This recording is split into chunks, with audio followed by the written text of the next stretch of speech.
अस्सलाम वालेकुम मेरे दोस्तों, मैं आपका दोस्त सुहेल अंसारी अपने नए ब्लॉग के साथ। और ये मेरा ब्लॉग एक ज़रूरी ऐलान है, एक संदेश है आप लोगों के लिए। और आप लोगों से गुजारिश है कि थोड़ा सा इस बारे में भी ज़रूर सोचें। और ये मेरा संदेश आप लोगों के लिए बहुत अहम है। इसका दुनिया में तो तुम्हें फ़ायदा मिलेगा ही, ऊपर आखिरत में भी फ़ायदा बहुत मिलेगा। तो मेरे इस बात पे आप गौर करें।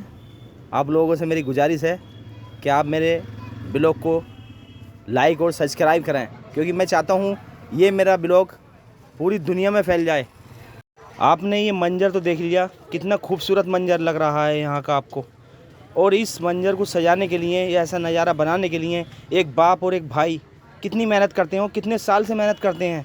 आप ये सोचो कितना उन्हें संघर्ष करना पड़ता है दुनिया से, तब जाके वो इस दिन की तैयारी करते हैं कि अपनी बहन की या अपनी बेटी की शादी करनी है। तो आप लगाओ खुद आइडिया, क्योंकि हर घर में शादियां तो होती हैं। तो आप खुद सोचो इस बात को, मैं गलत कह रहा हूँ या सही कह रहा हूँ, मेरी बात पर गौर करें। और दोस्तों, अगर मेरी बात किसी एक की भी समझ में आ गई तो मैं अल्लाह का बहुत बहुत शुक्र अदा करूँगा कि मेरी मेहनत वसूल हो गई, कि मेरी बात एक शख्स की भी समझ में आ गई। तो बस मेरा मकसद यही है और कोई मकसद नहीं है। बस आप लोग इस बात का ध्यान रखें। और अब मैं उस चीज़ को पे पास आपको लेके चलता हूँ जहाँ से ये स्टोरी तैयार हुई है। तो आप देखने जाते हैं, उससे पहले मैं आपको एक शेर सुना रहा हूँ। ज़िंदगी मिली थी रब की इबादत करने के लिए, ज़िंदगी मिली थी रब की इबादत करने के लिए, वक्त गुजर रहा है कागज़ के टुकड़े कमाने के लिए, वक्त गुजर रहा है कागज़ के टुकड़े कमाने के लिए। और एक बात देखो, न कफन में जेब है न कबर में अलमारी, न कफन में जेब है न कबर में अलमारी। और कमाल की बात तो यह है कि मौत का फरिश्ता रिश्वत भी नहीं लेता मेरा दोस्त। आप खुद सोचो। तो दोस्तों, आपको मैं लेके चलता हूँ उसी जगह पर जहाँ पर ये मैंने मंजर देखा।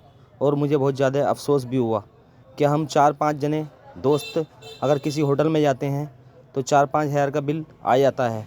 हम 3-4 चीज़ें खाएंगे तो कम से कम इससे बिल कम नहीं आएगा। और ये देखो इस मेज़ पर कितना खाना बेकार करा है। तो आप लोगों को ये सोच समझने की बात है कि हम शादियों में जाते हैं तो हमें ऐसा ही हाल देखने को मिलता है। तो हमें इस पर गौर करना चाहिए और रिज़्क़ की बर्बादी नहीं करनी चाहिए। तो हमें खाना उतना ही प्लेट में लेना चाहिए जितना हम खा सकें। और कोई ऐसा कर भी रहा तो आप उसे समझाएं। और सभी दोस्त अपने बच्चों को समझाएं कि वो खाना उतना ही लें जितना प्लेट में खा सकें, बात को लेने ज़रूरत पड़े तो।